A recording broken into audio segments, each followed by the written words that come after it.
He left me standing at the terminal, 15 years old, clutching a backpack that suddenly felt heavier than my body. "Figure it out," he said.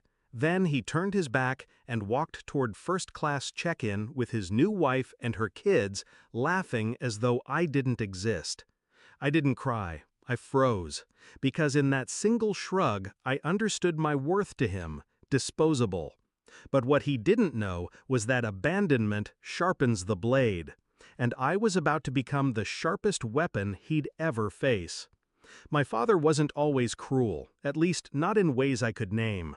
When Mom and he divorced, he painted her as unstable, selfish, unfit.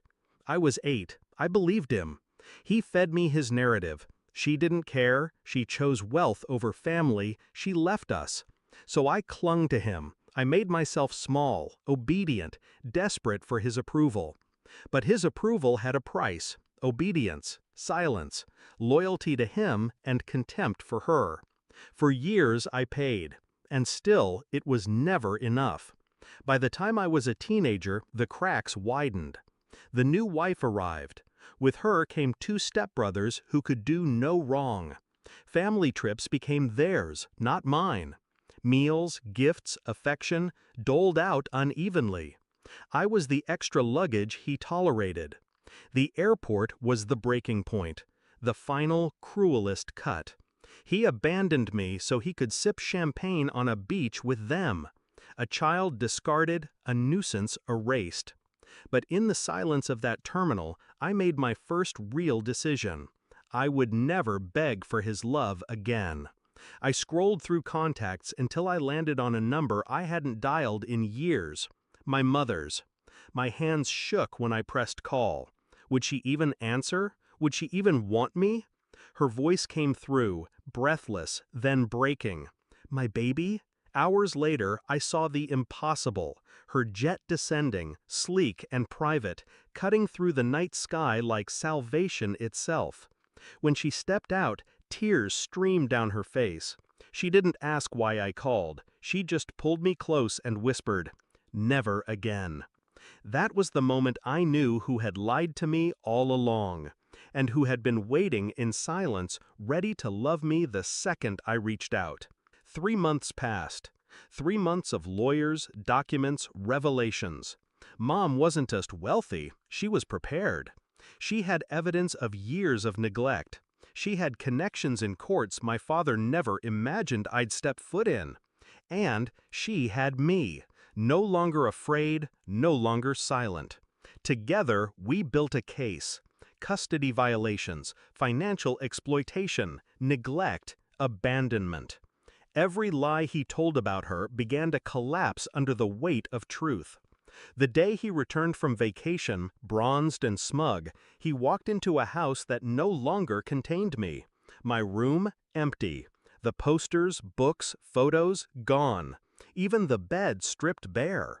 Instead, a thick envelope sat waiting on his desk, stamped, legal, unmistakable. I wasn't there to see it, but I can imagine the moment. His hand tearing it open, expecting bills or junk mail. His eyes scanning the words. Petition, abandonment, custody, financial misconduct. And finally, the part that gutted him. He no longer had a daughter under his roof. Not legally, not emotionally, not at all. Weeks later, we faced each other in court. He tried his usual charm, the practiced smile, the rehearsed lines about being a devoted father.